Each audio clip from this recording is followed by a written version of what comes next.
Good evening to everyone. English by Shewale sir या चॅनलवर तुम्हा सर्वांचं स्वागत आहे. आज आपण इंग्लिश PYQ प्रॅक्टिस क्वेश्चन्स जे काही मागच्या वर्षी PYQ झालेले आहेत त्याच्यावरती आपण डिटेल अनालिसिस बघणार आहोत. तर बघा, सर्वप्रथम जो आपला फर्स्ट क्वेश्चन आहे, select the most appropriate meaning of the given idiom. बघा, आपल्याला काय करायचंय, जी फर्स्ट इडियोम आहे त्याचा आन्सर द्यायचंय. गो अंडर द नाईफ, त्याचं पहिलं ऑप्शन आहे to be in the dangerous situation. दुसरं ऑप्शन असं आहे टू बी हेल्ड होस्टेज. तिसरं ऑप्शन आहे टू बी स्टॅब आणि चौथं ऑप्शन आहे टू हॅव अ सर्जरी. यापैकी कोणतं ऑप्शन बरोबर आहे आता तुम्ही ठरवायचे. बघा, गो अंडर द नाईफ याचा मिनिंग काय असतो? गो अंडर द नाईफ याचा मिनिंग असतो, एखादा व्यक्ती जर एक क्रिटिकल सर्जरी मधून जात असेल तर आपण त्याला म्हणतो गो अंडर द नाईफ म्हणतो. म्हणून याचं जे आन्सर असेल आपलं option number 4 is the correct option. चला आपण आता सेकंड क्वेश्चन पाहूया. Second question, parts of the following sentence have been underlined and given as options. Select the option that contains an error. आपल्याला या क्वेश्चन मध्ये पाहायचंय की सेंटेन्सच्या कोणत्या पार्ट मध्ये एरर दिलेला आहे. चला आपण sentence वाचूया. I will give Samantha the packet. I will give her when I see her tomorrow, or else I will ask Philip to taking it from me and give it to her. आता याच्यामधलं error कोणता असेल? First option आहे I will ask Philip, दुसरं option आहे I C हर, तिसरं option आहे taking it from me आणि चौथं आहे विल गिव्ह. तर याचं जे काय ऑप्शन असेल, उत्तर आपलं असेल ऑप्शन नंबर 3. त्याचं रिझन काय आहे की जेव्हा एखादा शब्द बेअर इन्फिनिटिव्ह सोबत वापरले जातो, टू हे आपलं इन्फिनिटिव्ह आहे, इन्फिनिटिव्ह सोबत आपण एखादा शब्द वापरतो तेव्हा वर्बचं कोणतं फॉर्म वापरतो? आपण वर्बचं फर्स्ट फॉर्म वापरतो. आपण कोणतं फॉर्म वापरतो? वर्बचं फर्स्ट फॉर्म वापरतो. जसं की आपण असं म्हणू शकतो, टू टेक म्हणू शकतो, टू गिव्ह म्हणू शकतो, किंवा टू प्ले म्हणू शकतो. But we never say to playing, okay. त्याच्यामुळे जे काही इन्फिनिटिव्ह जेव्हा येईल, इन्फिनिटिव्ह सोबत कोणतं नेहमी फॉर्म येईल? वर्बचं बेस फॉर्म ऑफ वर्ब येतं. कोणतं येतं? वर्बचं बेस फॉर्म ऑफ वर्ब आपण ऑलवेज वापरू शकतो. बेस फॉर्म ऑफ वर्बचा यूज आपण करू शकतो. चला सेकंड क्वेश्चन याच्या नंतरचा पुढचा पाहूया. नेक्स्ट क्वेश्चन आहे select the most appropriate article. आपल्याला आता या क्वेश्चन मध्ये पाहायचंय की याच्यामध्ये कोणतं आर्टिकल बरोबर वापरले जाईल. बघा, हर टीचिंग वर dash I opener for all the students. आता या सेंटेन्स मध्ये आपल्याला करेक्ट आर्टिकल कोणतं यूज होईल, अप्रोप्रिएट आर्टिकल कोणतं असेल? ऑप्शन नंबर फर्स्ट आहे ॲन, दुसरं आहे नो आर्टिकल, तिसरं आहे अ आणि चौथं आहे द. आता बघा, एक गोष्ट लक्षात घ्यायची, आर्टिकल मध्ये जो आर्टिकल बघा आपण असतो तो थोडा डिटेल मध्ये आपण डिस्कस करू. आर्टिकल्स 2 टाईपचे असतात. त्यातला फर्स्ट टाईप असतो त्याला आपण म्हणतो डेफिनाइट आर्टिकल. त्याला काय म्हणतो आपण? Definite article. फर्स्ट टाईप आहे त्याला आपण डेफिनाइट आर्टिकल म्हणतो, आणि दुसरा टाईप असतो त्याला आपण म्हणतो इनडेफिनाइट आर्टिकल. Indefinite article. आता डेफिनाइट आर्टिकल जे असतं त्याला आपण द म्हणतो, आणि इनडेफिनाइट आर्टिकल कोणतं असतं? ए किंवा ॲन. आता हे ए किंवा ॲन आपण कधी वापरतो आणि द कधी वापरतो आपण ते अगोदर लक्षात घेऊ. सर्वात प्रथम एक गोष्ट लक्षात घ्यायची, कोणतंही आर्टिकल आपण केव्हा वापरतो? कोणतंही आर्टिकल वापरतो आपण कोणत्याही सिंग्युलर काउंटेबल नाउनच्या अगोदर. कशाच्या अगोदर? Singular countable, singular countable noun च्या अगोदर आपण कोणतंही आर्टिकल वापरू शकतो. जर एखादं नाउन आपल्याला संख्येमध्ये काउंट करता येतं त्याच्या अगोदर आपण काय करू शकतो? आर्टिकलचा यूज करू शकतो. त्याच्यानंतर आपल्याला दुसरी गोष्ट एक महत्वाची लक्षात घ्यायची की ए कधी वापरतात आणि ॲन कधी वापरतात. एचा वापर आपण कॉन्सोनंट साऊंडच्या अगोदर करू शकतो. जे काही कॉन्सोनंट असतात, कॉन्सोनंट जे काही ए ई आय ओ यू हे जे वावल्स असतात, हे 5 वावल्स सोडून बाकी जे काही कॉन्सोनंट असतात त्यांच्या बिफोर आपण कोणतं आर्टिकल वापरू शकतो? ए हे आर्टिकल वापरू शकतो. आणि जे काही वावल साऊंड असतात, जसं की ए चा साऊंड असेल, ई चा साऊंड असेल, आय चा साऊंड असेल किंवा ओ किंवा यू चा साऊंड असेल, त्याच्या बिफोर आपण कोणतं आर्टिकल वापरतो? ॲन वापरतो. आणि कोणतीही गोष्ट जर ती स्पेसिफिक असेल किंवा एखादी गोष्ट जर पर्टिक्युलर असेल, जसं जर मी म्हणालो शर्ट, जर मी शर्ट म्हणालो तर मी नुसतं शर्ट म्हणू शकतो का? मी नुसतं शर्ट म्हणू शकत नाही, कारण मी शर्टला काउंट करू शकतो. मग त्याच्या अगोदर कोणतं ना कोणतं तरी आर्टिकल आपल्याला वापरावं लागेल, बरोबर. पण या यसचा जो साऊंड आहे तो कॉन्सोनंट आहे का वावल आहे? त्याचा साऊंड कोणता आहे?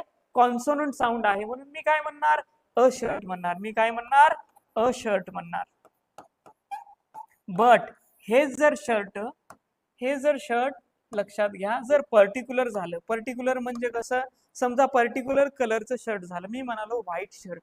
आता व्हाईट झाल्यामुळं काय झालं, याचा जो कलर आहे तो स्पेसिफिक झाला. दुसरा व्हाईट शिवाय दुसरा कलर असेल का याचा? White shirt. मग जेव्हा मी व्हाईट शर्ट म्हणतो त्याच्या अगोदर मला एखादं पर्टिक्युलर आर्टिकल वापरावं लागेल. ते पर्टिक्युलराइज आर्टिकल कोणतं असतं? ते असतं द. ठीक आहे नाही. आपल्याला डेफिनाइट माहित असतं की ते कोणत्या कलरचं शर्ट आहे, म्हणून त्याच्या अगोदर आपण नेहमी कोणतं आर्टिकल वापरणार? डेफिनाइट आर्टिकल वापरणार. ही गोष्ट लक्षात आली की आपण आर्टिकल केव्हा, कुठे आणि कसं वापरू शकतो. चला बॅक टू आवर क्वेश्चन. आता क्वेश्चन मध्ये आपल्याला काय विचारलंय ते एकदा पाहायचंय आपल्याला. आपल्या क्वेश्चन मध्ये विचारलंय बघा, ही टीचिंग, काय विचारलंय? ही टीचिंग वर हिज, सॉरी, इथे विचारलंय हर टीचिंग्स वर डॅश. आता इथे बघा, इथं कोणता साऊंड आलाय? इथे ई चा साऊंड आलाय. ई काय आहे? ई आहे आपलं वावल. आणि इथे आय ओपनर, इथे कशाचा साऊंड आलाय? I opener. आय म्हणल्याच्या नंतर इथं सुरुवातीला कशाचा साऊंड आला? ए चा साऊंड आला, अ चा साऊंड आला. मग अ हे काय आहे? ए काय आहे? आपलं वावल आहे. आणि वावल साऊंडच्या बिफोर आपण काय वापरतो? ॲन हे आर्टिकल वापरतो. कोणतं आर्टिकल वापरतो? ॲन हे आर्टिकल. म्हणून आपलं ऑप्शन कोणतं असेल? बरोबर, ऑप्शन नंबर 1 हे आपलं अगदी बरोबर उत्तर असेल. Her teaching were an eye opener for all the students. चला come to the next question.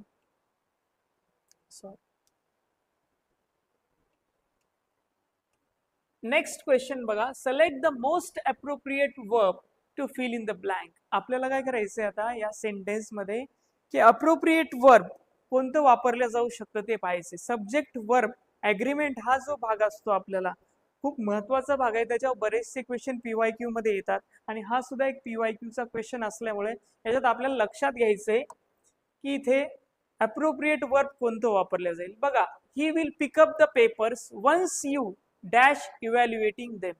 आता इथे बघा, लक्षात घ्या, जेव्हा मी असं म्हणतो he will pick up the papers once you dash evaluating them, तर याच्यामध्ये ऑप्शन नंबर आहे फर्स्ट विल फिनिश, दुसरं आहे विल बी फिनिशिंग, तिसरं आहे हॅड फिनिश आणि चौथं आहे फिनिश. तर बघा, आपल्याला आता याच्यामध्ये कोणतं येईल अप्रोप्रिएट ऑप्शन? एक त्याच्यामुळे एक गोष्ट आपल्याला लक्षात घ्यायची, जेव्हा वन्स, बघा लक्षात घ्या, इथे समजून सांगतो मी तुम्हाला, जेव्हा वन्स येईल किंवा आफ्टर येतं किंवा व्हाईल येतं, त्याच्यानंतर येणारा जो पुढचा टेन्स असतो, त्याच्यानंतर येणारा जो टेन्स असतो किंवा वर्बचं जे फॉर्म असतं ते फॉर्म कोणत्या फॉर्म मध्ये असतं? प्रेझेंट फॉर्म मध्ये असतं. आणि जो येणारा टेन्स असतो तो कोणता असतो? सिंपल प्रेझेंट असतो. म्हणून इथे simple present form of verb कोणता असेल? Option number 4 is the correct answer. म्हणून आपलं आता सेंटेन्स कसं फ्रेम होणार? He will pick up the papers once you finish evaluating them. चला come to the next question. आता नेक्स्ट क्वेश्चन मध्ये बघा, त्यांनी नेक्स्ट क्वेश्चन आपल्याला असा केलाय, select the option that is correctly spelled. आपल्याला काय करायचंय? Choose the correctly spelled word for living space or lodging. म्हणजे आपल्याला काय करायचंय या सेंटेन्स मध्ये, या प्रश्नामध्ये जो काही लिव्हिंग स्पेस किंवा लॉजिंग आहे यासाठी अप्रोप्रिएट कोणता वर्ड दिलाय तो पण शोधायचा. आणि आणखीन याच्यात एक दुसरी गोष्ट अशी महत्वाची शोधायची की त्याचं करेक्ट स्पेलिंग त्याचं करेक्ट स्पेलिंग काय असतं? आता त्याचं करेक्ट स्पेलिंग काय असतं बघा. जेव्हा आपण अकोमोडेशन असं म्हणतो, तेव्हा अकोमोडेशन म्हणते वेळेस त्याची करेक्ट स्पेलिंग अशी असते बघा. ACCMMODATION. आपला option number 3 is the correct answer. का? कारण पहिल्या ऑप्शन मध्ये आपण पाहिलं इथे काय आहे, इथे WM नाही, म्हणून हे ऑप्शन चुकीचं आहे. दुसरं, याच्यामध्ये काय आहे, इथे ACC आहे. त्याच्यानंतर चौथं ऑप्शन, याच्यामध्ये WM आहे बट इथे ई वापरले, त्याच्यामुळे हे पण ऑप्शन काय होईल आपलं, बिलकुल चुकीचं, totally wrong. So that option number 3 is the correct answer for this given question. Now let's come to the next question. बघा, याच्यानंतरचा जो प्रश्न आहे आपल्याला त्याचा शोधायचा आहे, सिनोनिम शोधायचा आहे. आता सिनोनिम म्हणजे काय, ज्याला आपण सिमिलर वर्ड म्हणतो. सिनोनिम म्हणजे काय, आपण ज्याला सिमिलर वर्ड म्हणतो. आता सिंपथी किंवा सिम्पॅथी म्हणा, आपण सिंपथी म्हणतो. सिंपथी, आपण एखाद्याला जेव्हा सिंपथी देतो म्हणजे काय देतो, त्याला सहानुभूती देतो, ठीक आहे नाही. काय जर त्याला काय जर डिस्ट्रॅक्शन आलं किंवा कोणत्या गोष्टीमध्ये तो अपयशी ठरला तर आपण त्याला काय करतो, सिंपथी देतो. बरेच लोक काय करतात, सिंपथी देतात. तर सिंपथी म्हणजे काय असतं, एखाद्याला सहानुभूती देणं, आहे का नाही. सहानुभूती देण्यासाठी जो शब्द असेल बघा, सिनोनिम पहिला आहे क्युरिओसिटी. क्युरिओसिटी म्हणजे काय, एखादी गोष्ट करण्यासाठी उत्सुक असणं, ती जाणून घेण्यासाठी, त्याला क्युरिओसिटी म्हणतात. मग सिंपथीचा क्युरिओसिटी सिनोनिम होऊ शकतो का, बिलकुल नाही.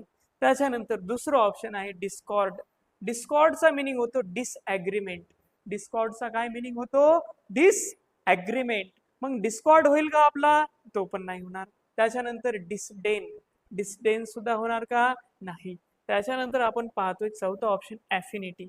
Affinity is the correct option for the synonym of the sympathy. Now let's come to the next question. चला, नेक्स्ट क्वेश्चन मध्ये आपल्याला पाहिजे, select the most appropriate antonym of the given word. Cruel नावाचा जो शब्द आहे बघा, त्याचा आपल्याला विरुद्धार्थी शब्द शोधायचा आहे. त्या क्रुएलचा जो विरुद्धार्थी शब्द असतो तो काय आहे बघा. पहिला आहे विजिबल, दुसरा ऑप्शन आहे इमिनंट, तिसरा ऑप्शन आहे डिस्ट्रक्टिव्ह आणि चौथा आहे कंपॅशनेट. बघा, क्रुएल म्हणजे कसा, जो निष्ठुर असतो. क्रुएल म्हणजे कसा, जो निष्ठुर असतो, ज्याला कसल्याही प्रकारची दया माया नसते, आपण त्याला काय म्हणतो, क्रुएल म्हणतो, रूड म्हणतो, बरोबर. तर मग क्रुएलचा आपल्याला शोधायचा आहे अँटोनिम. अँटोनिम म्हणजे कसा, की जो क्रुएल नसणार, म्हणजे जो कसा नसणार, निष्ठुर नसणार, आहे का नाही, जो दयावान असणार, अशा व्यक्तीला आपण काय म्हणतो बघा. विजिबल म्हणू शकतो का, नाही. डिस्ट्रक्टिव्ह म्हणू शकतो का, नाही म्हणू शकत. इमिनंट म्हणू शकतो का, नाही. का म्हणू शकत नाही, इमिनंट म्हणजे काय असतो, जो एखादा व्यक्ती जर महत्वाची एखादी गोष्ट म्हणा किंवा एखादा व्यक्ती म्हणा, जर ते इम्पॉर्टंट असेल तर आपण त्याला काय म्हणतो, इमिनंट म्हणतो. Then we can say it eminent. Visible कशाला म्हणतो, जी गोष्ट आपल्याला दिसत असते किंवा आपल्याला दिसू शकते, आपण त्याला काय म्हणतो, विजिबल म्हणतो. डिस्ट्रक्टिव्ह, डिस्ट्रक्टिव्हचा मिनिंग काय होतो, विनाशकारी. जी गोष्ट काय असते, नुकसानकारक असते, विनाशकारी असते, त्याला आपण डिस्ट्रक्टिव्ह म्हणतो. आता चौथा काय आहे, कंपॅशनेट. बरोबर, क्रुएलचा अँटोनिम काय होऊ शकतो, कंपॅशनेट. कंपॅशनेट म्हणजे कसा, जो दयाळू असतो, जो सहानुभूती देतो, आहे का नाही, त्याला काय म्हणतो आपण, कंपॅशनेट म्हणतो, आहे का नाही. जो फ्रेंडली असतो, कंपॅनिएबल असतो, त्याला आपण काय म्हणतो, कंपॅशनेट म्हणतो, बरोबर. चला, नेक्स्ट क्वेश्चन आहे आपला,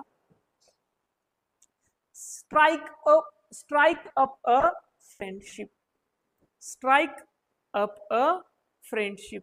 आता स्ट्राइक अप अ फ्रेंडशिप म्हणजे टू बिकम फ्रेंड्स होतं का, टू मिस अन ऑपॉर्च्युनिटी होऊ शकतं का, बघा एकदा.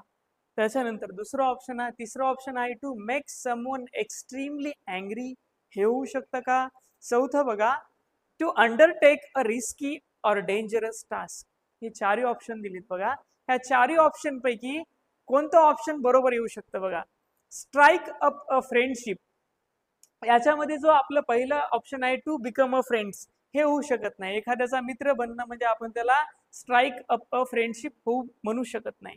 मग आपण कशाला स्ट्राइक अप अ फ्रेंडशिप म्हणू शकतो, एखाद्या सोबत जर मैत्री करणारा जर व्यक्ती असेल किंवा तो मैत्री करू शकत असेल तर आपण त्याला म्हणू शकतो स्ट्राईक अप अ फ्रेंडशिप. पण आपण काय म्हणणार त्याला, त्याचा ऑप्शन असणार 1 number, to become friends. To miss an opportunity होऊ शकतो का, नाही. संधी गमावणे नाही होणार. To make someone extremely angry, ते पण नाही होणार. To undertake a risky or dangerous task, हे की नाही, ते अँटोनिम्स आहे. बरोबर, आलं लक्षात. त्याच्यामुळे याचं जे सिनॉनिम होईल स्ट्राईक अप फ्रेंडशिपचं काय होईल, पहिलं ऑप्शन त्याचं उत्तर आहे टू बिकम फ्रेंड्स. बरोबर. त्याच्यानंतर चला आपण दुसरं ऑप्शन, सॉरी त्याच्यानंतर नेक्स्ट क्वेश्चन पाहूया.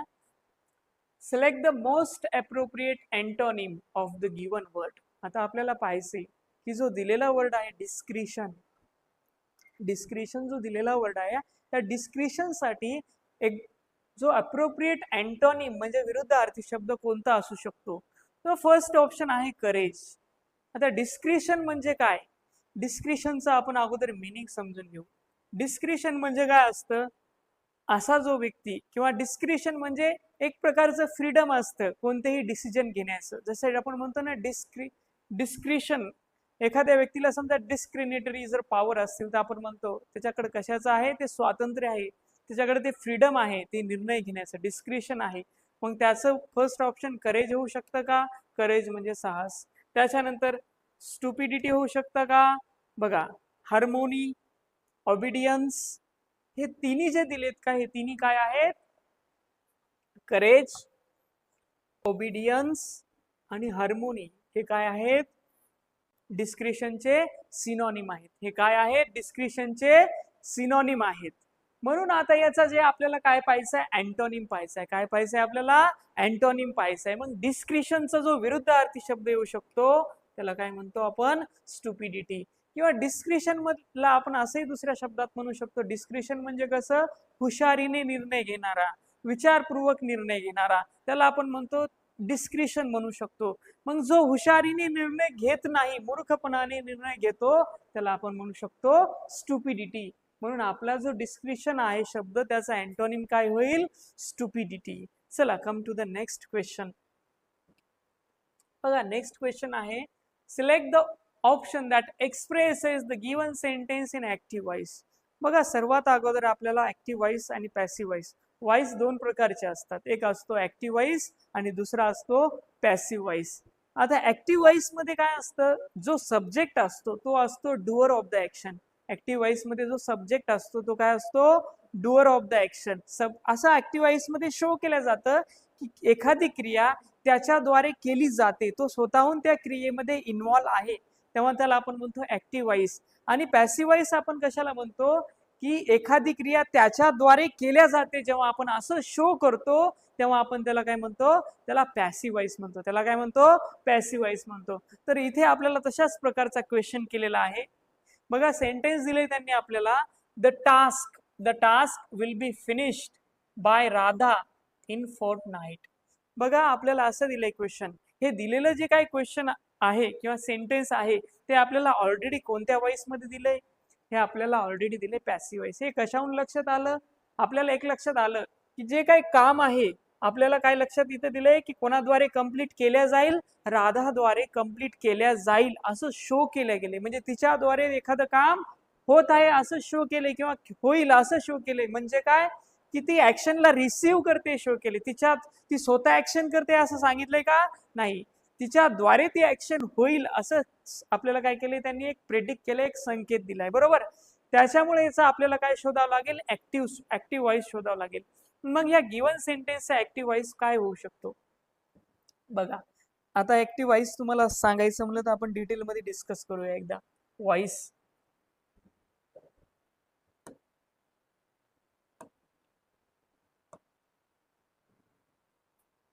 बघा जेव्हा आपण व्हॉइस म्हणतो तेव्हा व्हॉइसला आपण दोन पार्ट मध्ये डिस्ट्रीब्यूट करतो.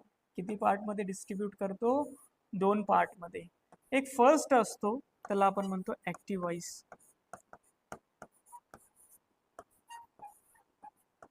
दुसरा असतो त्याला आपण म्हणतो पॅसिव्ह व्हॉइस. मग ऍक्टिव्ह व्हॉइस काय असतो आणि पॅसिव्ह व्हॉइस काय असतो, मी आताच तुम्हाला सांगितलं. ऍक्टिव्ह व्हॉइस काय असतो की ज्याच्यामध्ये जो सब्जेक्ट असतो, काय असतो, सब्जेक्ट असतो, तो तो काय असतो, डुअर ऑफ द ऍक्शन असतो. तो सब्जेक्ट कसा असतो, doer of the action. Subject काय असतो, डुअर ऑफ द ऍक्शन असतो. म्हणजे ऍक्शन करणारा कोण असतो, सब्जेक्ट असतो.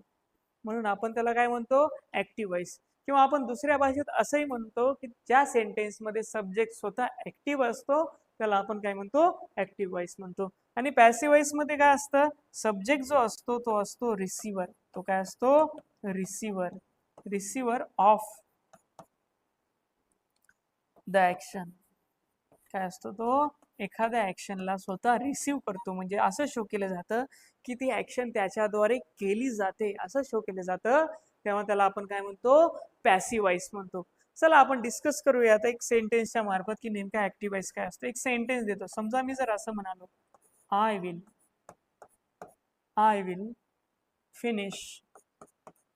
फिनिश माय जॉब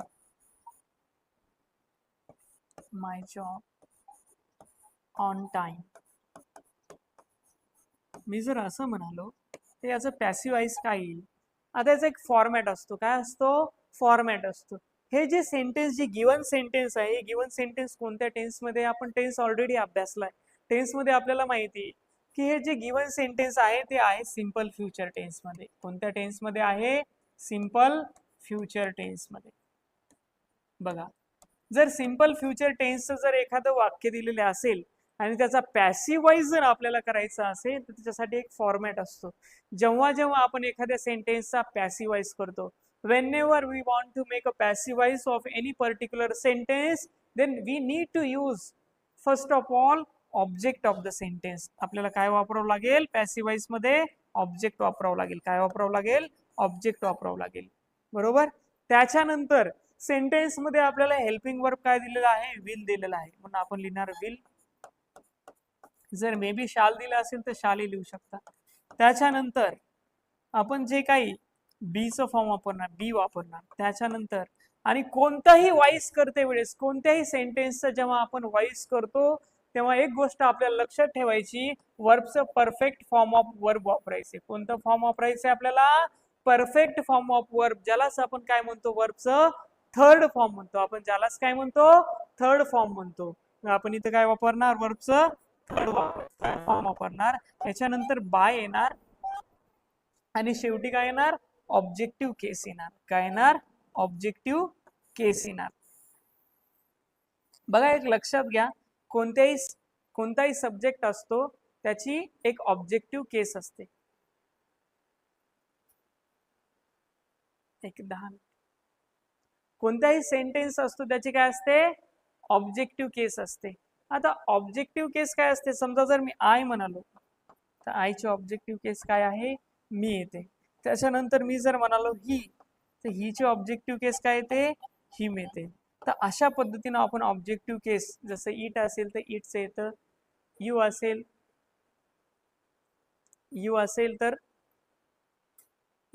तर यूच आहे का नाही. त्याच्यानंतर शी असेल तर काय येतं, हर येतं. दे असेल तर देम येतं.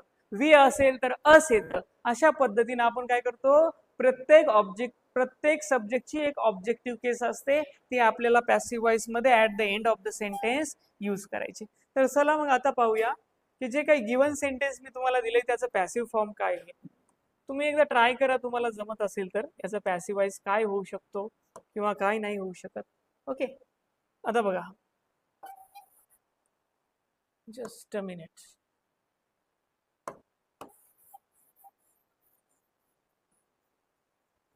आता हे लक्षात तर आलं आपल्या की ऍक्टिव्ह वॉइस काय असतो, पॅसिव्ह काय असतो. त्याच्यानंतर आपण हेही पाहिलं की त्याचा फॉर्मॅट काय असतो. आता आपण ह्याच एक्झाम्पलला कशामध्ये कन्वर्ट करायचंय, पॅसिव्ह फॉर्म मध्ये. ऑलरेडी मी तुम्हाला काय सांगितलंय, फॉर्मॅट सांगितलाय. Already I told you about the format of the passive voice. चला मग आता बघूया, सुरुवातीला काय लिहायचंय आपल्याला, ऑब्जेक्ट लिहायचंय. मग गिवन सेंटेन्स मध्ये कोणतं ऑब्जेक्ट आहे, I will finish my job on time. मी काय केले, माझं काम वेळेवरती पूर्ण करेल असं काय केले, प्रेडिक्ट केले किंवा मी असं डिटर्मिनेशन दिले. तर मला काय सांगायचंय की मी काय करेल, माझं काम करेल. मी काय करेल, माय जॉब. बरोबर. मग माझं काम म्हणजे माय जॉब आहे, आपला काय असेल सेंटेन्सचा ऑब्जेक्ट असेल. It is the object of the sentence. So that's why I am using it at the starting of the sentence. त्याच्यामुळे मी काय करतोय, हा ऑब्जेक्ट सुरुवातीला वापरतोय, माय जॉब. आता याच्यानंतर पुढे काय वापरायचंय आपल्याला, विल किंवा शाल वापरायचंय. माय जॉब हे सब्जेक्ट थर्ड पर्सन सिंग्युलर असल्यामुळे आपण काय वापरणार, इथं विल वापरणार. काय वापरणार, विल वापरणार. त्याच्यानंतर पुढे काय येणार, बी येणार. काय येणार, बी येणार. आणि मी तुम्हाला नेहमी सांगतोय की कोणत्याही सेंटेन्सचं जेव्हा पॅसिव्ह वॉइस करायचे तेव्हा आपण वर्बचं कोणतं फॉर्म वापरतो, वर्बचं थर्ड फॉर्म वापरतो. मग आता बघा, फिनिश जे आहे, फिनिशचं जे वर्बचं थर्ड फॉर्म आहे ते कोणतं असेल, फिनिश्ड असेल. काय असेल, finished. Finished. On time, on time, by. आता मी तुम्हाला सांगितलं होतं की आयची ऑब्जेक्टिव्ह केस काय असते, आयची ऑब्जेक्टिव्ह केस काय असते, मी असते. काय असते, मी असते. बघा अशा पद्धतीने आपण काय करू शकतो, एका सिंपल फ्युचर टेन्सच्या सेंटेन्सला पॅसिव्ह वॉइस मध्ये कन्वर्ट करू शकतो. चला आता बॅक टू द क्वेश्चन. आपल्याला काय क्वेश्चन दिला होता आणि त्या क्वेश्चन मध्ये काय करायचं होतं, आता ते पाहू. बघा जो क्वेश्चन दिलेला आहे, मी तुम्हाला ऑलरेडी सांगितले, हा जो क्वेश्चन दिलेला आहे हा क्वेश्चन पॅसिव्ह वॉइसचा आहे. कशाचा आहे, पॅसिव्ह वॉइसचा. हा जो क्वेश्चन आहे तो कशाचा आहे, पॅसिव्ह वॉइसचा क्वेश्चन. मग आपल्याला याला कशामध्ये कन्वर्ट करायचंय, ऍक्टिव्ह वॉइस मध्ये कन्वर्ट करायचंय. जर आपल्याला या सेंटेन्सला ऍक्टिव्ह वॉइस मध्ये कन्वर्ट करायचं असेल तर सुरुवातीला काय यायला पाहिजे, ऍक्टिव्ह वॉइस मध्ये सब्जेक्ट यायला पाहिजे. काय यायला पाहिजे, सब्जेक्ट. मग या सेंटेन्सचा सब्जेक्ट काय आहे, बघा सेंटेन्सचा सब्जेक्ट आहे राधा. सुरुवातीला काय ना, राधा. सर्व सेंटेन्स मध्ये राधा दिले, बरोबर, ठीक आहे. त्याच्यानंतर इथं विल बी आहे, म्हणून इथं जर विल बी असेल तर आपल्याला ऍक्टिव्ह करते वेळेस, काय करते वेळेस, ऍक्टिव्ह वॉइस करते वेळेस आपण काय वापरणार, फक्त विल वापरणार. काय वापरणार, विल वापरणार. विल वापरणार. इथंही विल आहे, इथंही विल आहे, इथंही विल आहे, बरोबर. इथंही विल आहे, इथंही विल आहे. प्रत्येक सेंटेन्स मध्ये विल दिला आहे, बरोबर. त्याच्यानंतर आपण काय करणार, वर्बचं कोणतं फॉर्म वापरणार, वर्बचं कोणतं फॉर्म वापरणार, थर्ड फॉर्म वापरणार. कोणतं फॉर्म वापरणार आपण, थर्ड फॉर्म वापरणार.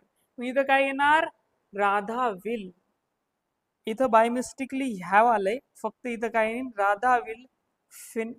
Radha will finish. आपलं काय येईल, Radha will finish the task in the fortnight. काय येईल आपलं, Radha will finish the task in fortnight. आपलं सिंपल फ्युचरचं आपल्याला वाक्य शोधायचं होतं. हे वाक्य बरोबर आपलं सिंपल फ्युचरचं म्हणजे ऍक्टिव्ह वॉइसचं वाक्य आहे. आलं लक्षात. चला नेक्स्ट क्वेश्चन पाहू आपण आता. Select the most appropriate meaning of the given proverb. आपल्याला आता हे जे प्रोवर्ब दिले, इडिओम किंवा प्रोवर्ब आपण ज्याला म्हणतो, त्या प्रोवर्बचा आपल्याला इथं अप्रोप्रिएट ऑप्शन शोधायचा आहे की त्याचा अप्रोप्रिएट ऑप्शन कोणता बरोबर असेल. बघा, avarice is the root of all evils. याचा आन्सर काय येतं माहिती का, unemployment has force you to follow crime, poverty leads to wrong doing, अँगर causes hatred, greed for money or wealth is the main cause of the bad action. बघा, जेव्हा आपण hours म्हणतो तेव्हा एक गोष्ट लक्षात घ्यायला पाहिजे, याचा मिनिंग काय होतो, जो पर्सन ग्रीडी असतो, जो पर्सन काय असतो, ग्रीडी असतो, त्याला आपण काय म्हणतो, ॲव्हराइस म्हणतो. आता मग याचा ऑप्शन काय असणार, आपलं ऑप्शन नंबर 4 असणार, ग्रीड फॉर मनी. तो पैशासाठी कोणतीही वाईट गोष्ट करायला तयार होतो, आपण त्याला म्हणतो मग avarice is the root of all evils असं म्हणू शकतो. म्हणून आपलं जे ऑप्शन असणार आहे, option number 4 is the correct option. चला नेक्स्ट क्वेश्चन कडे येऊ. नेक्स्ट क्वेश्चन आहे, select the most appropriate option to fill in the blank. बघा, हा आर्टिकलचा भाग आहे. आता आर्टिकल आपल्याला माहिती आहे, आर्टिकल किती प्रकारचं असतं, आपल्या सर्वांना माहिती आहे आर्टिकल किती प्रकारचं असतं. आर्टिकल 2 प्रकारचं असतं. आर्टिकल किती ऑलरेडी मी तुम्हाला एक्सप्लेन केले याच्या अगोदर आर्टिकलच्या भागमध्ये. तर मग तुम्ही सांगा, पण एक गोष्ट लक्षात घ्या, जेव्हा सुपरलेटिव्ह डिग्री येते, जेव्हा काय येते, सुपरलेटिव्ह डिग्री येते, जेव्हा सुपरलेटिव्ह डिग्रीच्या अगोदर नेहमी आपण कोणतं आर्टिकल वापरायचं, द आर्टिकल वापरायचं. कोणतं आर्टिकल वापरायचं, द आर्टिकल वापरायचं. जसं आपण गुड म्हणू शकतो, बेटर म्हणू शकतो, तसं सुपरलेटिव्ह डिग्री मध्ये आपण काय म्हणतो, बेस्ट म्हणतो. काय म्हणतो, बेस्ट. मग बेस्ट ही कोणती डिग्री झाली, सुपरलेटिव्ह डिग्री. आणि नेहमी सुपरलेटिव्ह डिग्रीच्या अगोदर आपण कोणतं आर्टिकल वापरणार, द हे आर्टिकल वापरणार. कोणतं आर्टिकल वापरणार, द हे आर्टिकल वापरणार. ओके, चला नेक्स्ट क्वेश्चन. आता हाही क्वेश्चन आहे व्हॉइसचा, ऍक्टिव्ह व्हॉइस आणि पॅसिव्ह व्हॉइसचा. मग आपल्याला काय शोधायचं, याचा ऍक्टिव्ह व्हॉइस शोधायचंय. Select the option that expresses the given sentence in active voice. बघा आता त्याचा ऍक्टिव्ह व्हॉइस काय येऊ शकतो. पहिल्यांदा सेंटेन्स आपण एकदा रीड करून घेऊया. This building was design by one of the best architects of those times. आपल्याला काय दिलंय बघा, this building was design by. इथं बाय काय वापरलंय, बाय वापरले. बघा बाय वापरले तर आपल्याला काय लक्षात यायले, हे जे सेंटेन्स आहे, सेंटेन्स कोणत्या व्हॉइसचं आहे, हे सेंटेन्स आहे पॅसिव्ह व्हॉइसचं. ठीक आहे ना. याच्यामध्ये काय शो केलंय की जी बिल्डिंग आहे कोणी डिझाईन केली, one of the best architects. म्हणजे ही ऍक्शन त्याच्याद्वारे रिसीव्ह केल्या जाते असं शो केले की ही बिल्डिंग ची जी डिझाईन आहे की ना, किंवा ज्या बिल्डिंगला ज्यांनी डिझाईन केलं आहे ते कोणाद्वारे केलेलं आहे, one of the best architect of those time. त्यावेळेच्या जो काही one of the best architect होता त्याच्याद्वारे डिझाईन केलं आहे. त्याच्याद्वारे केले असं मी सांगतोय, त्यानं केले सांगतोय का, नाही. त्याच्याद्वारे म्हणजे कोणता झाला तो व्हॉइस, पॅसिव्ह व्हॉइस झाला. कारण तो त्याच्यात ऍक्टिव्ह आहे असं सांगितलंय का, नाही. म्हणून आपल्याला याचे जे सेंटेन्स आहे ते कोणत्या व्हॉइसचं आहे, हे पॅसिव्ह व्हॉइसचं. मग आपल्याला शोधायचं आहे ऍक्टिव्ह व्हॉइस. ऑलरेडी त्यांनी दिले, आपल्याला काय शोधायचंय, active voice. Just for meaning I explain it. बघा आता पुढं ऑप्शन नंबर, आता हे जे सेंटेन्स आहे त्याच्यामध्ये वॉज आहे बरोबर, आणि वर्बचं थर्ड फॉर्म आहे. वॉज असल्यामुळे एक लक्षात आलं की हे जे सेंटेन्स आहे ते कोणत्या टेन्सचं आहे, पास्ट टेन्सचं आहे. कोणत्या टेन्सचं आहे, पास्ट टेन्सचं.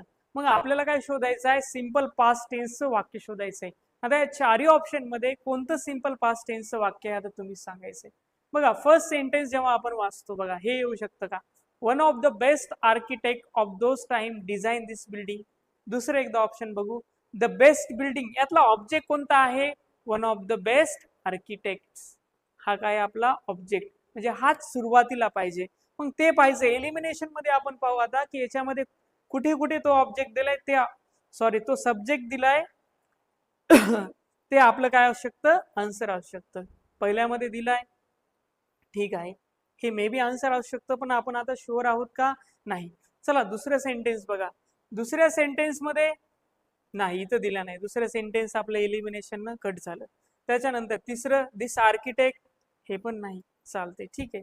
आता चौथं, one of the best building, असं सांगितले का त्यांनी, one of the best building, नाही. त्यांनी सांगितले one of the best architects. म्हणून हे पण ऑप्शन आपलं कसं आहे, बिलकुल चुकीचं. मग आपलं करेक्ट ऑप्शन काय असणार आहे, आपलं करेक्ट ऑप्शन असणार आहे option number first is our correct option. चला come to the next question. आता नेक्स्ट जो 16 नंबरचा जो क्वेश्चन आहे त्याच्यामध्ये असं विचारलंय आपल्याला, express correctly in its past tense. आपल्याला शोधायचं की हा जो टेन्स आहे जो कुठे करेक्ट आहे किंवा कुठे चुकीचा आहे, किंवा याच्यामध्ये एरर नसेल तर नो एरर आपण असंही म्हणू शकतो. बघा एकदा आपण सेंटेन्स वाचू. सेंटेन्स मध्ये त्यांनी असं सांगितलंय की I hope for a relax day but my cousin and her 5 children were arriving unexpectedly. जे वाक्य दिले ते वाक्याचा मिनिंग आधी लक्षात घेऊ, नंतर आपल्या लक्षात येईल की याच्यामध्ये काय एरर आहे. तर मग याच्यात जेव्हा आपण याचा मिनिंगचा विचार करतो, I hope for a relax day, म्हणजे यानं काय विचार केला होता, एका रिलॅक्स डे साठी, एका म्हणजे तो त्यानं काय विचार केला बघा, एकदा पूर्ण वाचू. I hope for a relax day but my cousin and her 5 children were arriving unexpectedly. त्यानं काय विचार केला होता की आज मस्त निवांत राहू, पण अचानकपणे अनएक्सपेक्टेडली काय झाले, त्याचा कझन आणि त्याचे काय झाले, जे 5 चिल्ड्रन होते, 5 मुलं होते, ते अचानक आले. बरोबर, काय आले, अचानक आले. त्यानं कशाचा विचार केला होता, निवांत राहण्याचा. म्हणजे ती जी ऍक्शन आहे ती कंप्लीट ऍक्शन आहे. बघा, त्यानं निवांत राहण्याचा विचार केला, म्हणजे पूर्ण विचार केला, म्हणजे अगोदर त्यानं विचार केला. मग आपण एक गोष्ट लक्षात घेतो, टेन्स मध्ये जी क्रिया अगोदर होते, जी क्रिया काय होते, अगोदर होते, म्हणजे पास्ट ऑफ पास्ट मध्ये होते, ठीक आहे ना. जी क्रिया पास्ट ऑफ पास्ट मध्ये होते, जी क्रिया कशात होते, पास्ट ऑफ पास्ट मध्ये होते, त्या क्रियेसाठी आपण कोणता टेन्स वापरतो, त्या क्रियेसाठी, त्या ऍक्शन साठी आपण वापरतो पास्ट परफेक्ट. पास्ट परफेक्ट टेन्सचा यूज करतो. कशाचा यूज करतो, पास्ट परफेक्ट टेन्सचा यूज करतो. आणि त्याच्यानंतर जो पुढचा भाग येणार असतो तो येणार असतो सिंपल पास्ट टेन्स मध्ये. तो कोणत्या टेन्स मध्ये येणार असतो, तो येणार असतो सिंपल पास्ट टेन्स मध्ये. आता बघा, मग वाक्यामध्ये सुरुवातीचा भाग दिलाय का आपल्याला पास्ट परफेक्ट मध्ये? बघा, कोणत्या वाक्यामध्ये आपल्याला दिलेला आहे पहिला भाग पास्ट परफेक्ट टेन्स मध्ये. पहिल्या ऑप्शन मध्ये तर नो एरर दिले. कोणतं जर ऑप्शन नसेल तर आपण नो एरर म्हणून सगळं बरोबर आहे. पण हे वाक्य चुकीचं आहे, कारण की आपलं जे पहिला भाग आहे तो कशात पाहिजे, हा पास्ट परफेक्ट मध्ये पाहिजे. मग इथं काय येणार, आय हॅड होप्ड येणार. काय येणार, आय हॅड होप. मग असं कुठे दिलेलं आहे, बघा दोन ऑप्शन मध्ये दिलेलं आहे, एक दुसऱ्या नंबरच्या ऑप्शन मध्ये आणि एक तिसऱ्या नंबरच्या ऑप्शन मध्ये. पण पुढं आपल्याला आणखीन एक तुम्हाला गोष्ट सांगितली, जो पुढचं जे सेंटेन्स येणार आहे ते कशात येणार आहे, सिंपल पास्ट टेन्स मध्ये. पण जेव्हा आपण चौथ्या सेंटेन्सचा विचार करतो, जेव्हा आपण काय करतो, दुसऱ्या सेंटेन्सचा विचार करतो, इथे काय दिले, अराईव्ह दिले. काय दिले, अराईव्ह दिले.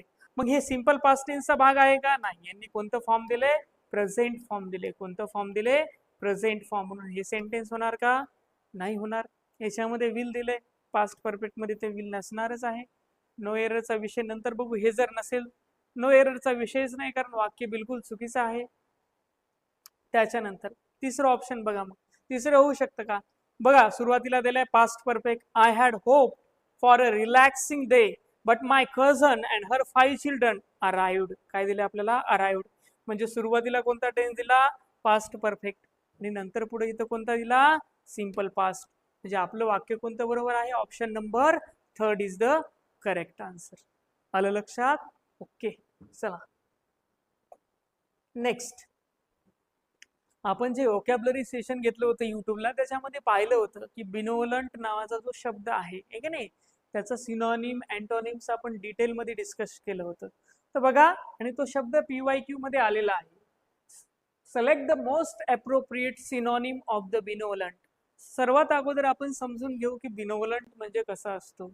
बिनोवलंट म्हणजे कसा, जो उदार असतो, दयाळू असतो, ज्याला दुसऱ्यांची दया येते हे की नाही, कंपॅनिएबल असतो, जो नेहमी दुसऱ्यांची मदत करतो, कॉर्डियल असतो, आपण अशा व्यक्तीला काय म्हणतो, बिनोवलंट म्हणतो. आणि आपल्याला काय विचारले, त्याचा समानार्थी शब्द विचारलाय. काय विचारलाय, समानार्थी शब्द. मॅलेशियस होऊ शकतो का, नाही. जो निष्ठुर असतो, जो दयाळू नसतो, त्याला मॅलेशियस म्हणतो. त्याच्यानंतर स्टिंगी.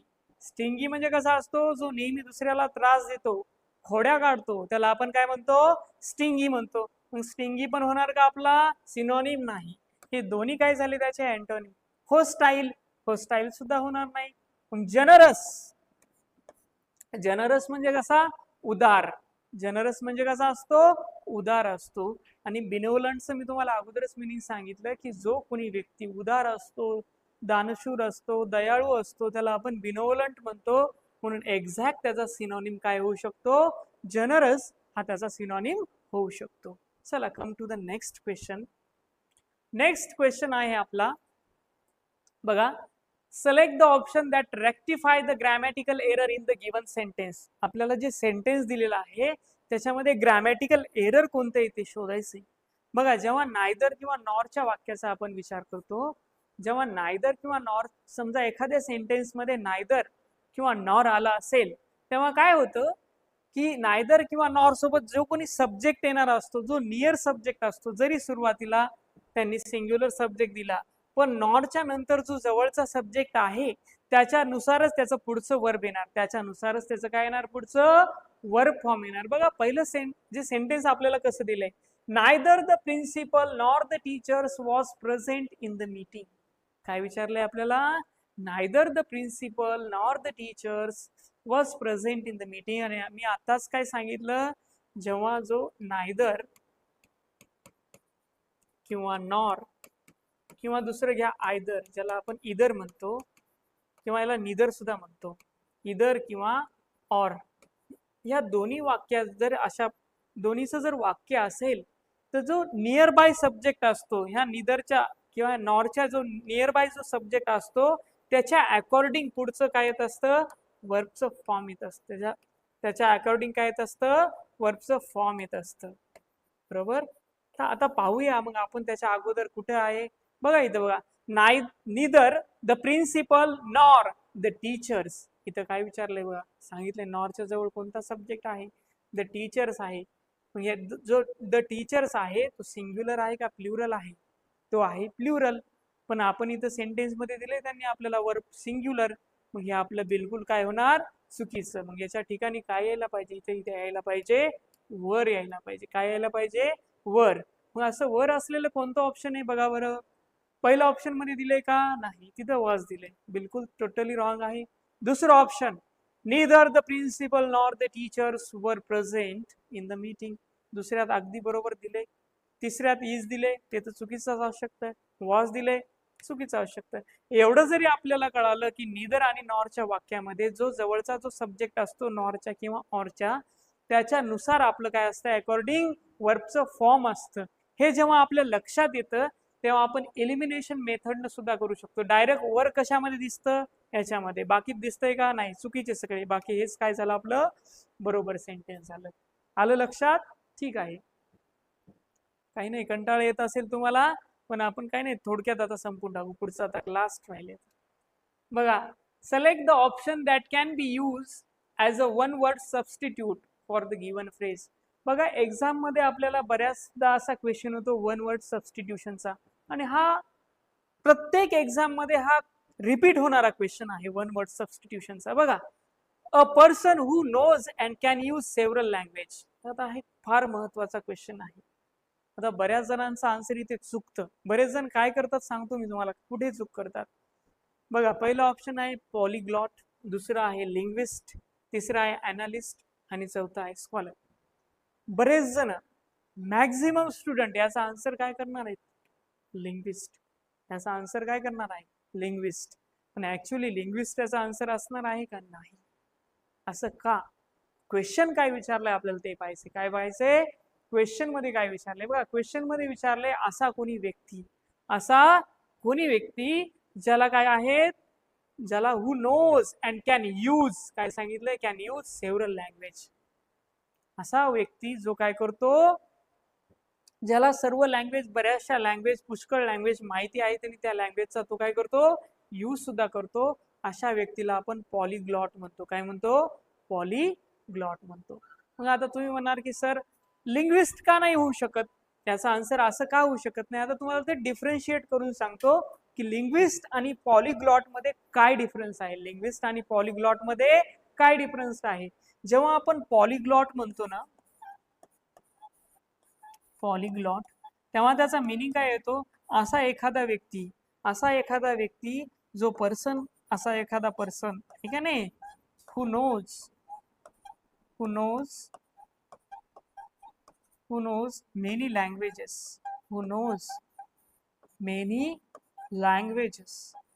किंवा many language, and also he used that language. म्हणजे तो काय करतो, त्याला पुष्कळ अशा लँग्वेज माहिती तर असतातच आणि तो त्या लँग्वेजचा आपल्या बोली भाषेमध्ये वापर सुद्धा करतो. त्याला आपण पॉलिग्लॉट म्हणतो. मग आपल्याला प्रश्न पडेल की लिंग्विस्ट म्हणजे काय असतं. लिंग्विस्ट म्हणजे असा कोणी पर्सन, बघा, लिंग्विस्ट म्हणजे असा कोणी पर्सन जो काय करतो, एखाद्या भाषेचं ग्रामर स्टडी करतो. काय करतो, एखाद्या भाषेचं ग्रामर म्हणजे व्याकरण स्टडी करतो. काय करतो, व्याकरण स्टडी करतो. म्हणजे पुष्कळ भाषेचं, सॉरी, एखाद्या भाषेचं म्हणू शकत नाही. लिंग्विस्ट म्हणजे कसा असतो, जो फार साऱ्या भाषांचं काय करतो, ग्रामर स्टडी करतो. तो भाषेची रचना कशी झाली याच्याबद्दल तो व्यवस्थित अभ्यास करतो. त्याला आपण काय म्हणतो, त्याला म्हणतो आपण लिंग्विस्ट. पण असा कोणी पर्सन जो काय करतो, ज्याला पुष्कळ लँग्वेज माहिती आहेत आणि त्या पुष्कळ लँग्वेजचा तो वापर करतो, त्याला आपण म्हणतो पॉलीग्लॉट. त्याला काय म्हणतो आपण? पॉलीग्लॉट. म्हणून आपल्या ज्या क्वेश्चनचा आन्सर असणार आहे ते काय असणार आहे? पॉलीग्लॉट हे आपलं आन्सर असणार आहे. चला आपला आता शेवटचा क्वेश्चन आहे, क्वेश्चन नंबर 20. जेव्हा आपण 20 क्वेश्चन नंबर पाहतोय, हा खूप इझी क्वेश्चन आहे, पण याच्यामध्ये एक कॉन्सेप्ट आहे आपल्याला, तो आपल्याला अगोदर समजून घ्यायचा आहे. बघा, सुरुवातीला आपण एक क्वेश्चन एकदा वाचू. She has been living in Mumbai dash 2018 dash 2018. प्रश्नात काय दिले की शी हॅज बीन लिव्हिंग म्हणल्याच्या नंतर ती मुंबईमध्ये राहत आलेली आहे. कुठून कुठपर्यंत? मग तिथं सिन्स येतं का फॉर येतं? सिन्स येतं का फॉर येतं हे लक्षात घ्यायचं. जेव्हा आपल्याला सिन्स आणि फॉरच्या यूजचा कॉन्सेप्ट माहिती असेल तेव्हाच आपल्याला लक्षात येईल की ते सिन्स यायला पाहिजे का फॉर यायला पाहिजे का फ्रॉम यायला पाहिजे का बाय यायला पाहिजे. बघा, लक्षात घ्या, बायचा यूज कधी येतो? एखाद्या फ्युचर पॉइंट ऑफ टाइम साठी येतो. इथं फ्युचर पॉइंट ऑफ टाइम दिलंय का? नाही, मग बाय तर येणारच नाही. त्याच्यानंतर फ्रॉम, कुठून कुठपर्यंत राहत आली असं दिले, वापरू शकतो का? नाही. आपल्याला एक्झॅक्टली कुठून कुठपर्यंत जेव्हा माहिती असतं, बघा तुम्हाला मी समजून सांगतो आता कॉन्सेप्ट सिन्स आणि फॉरचा. सिन्स जे असतं ते काय करतं? पॉइंट ऑफ टाइमला शो करतं. कशाला शो करतं? पॉइंट ऑफ टाइमला शो करतं.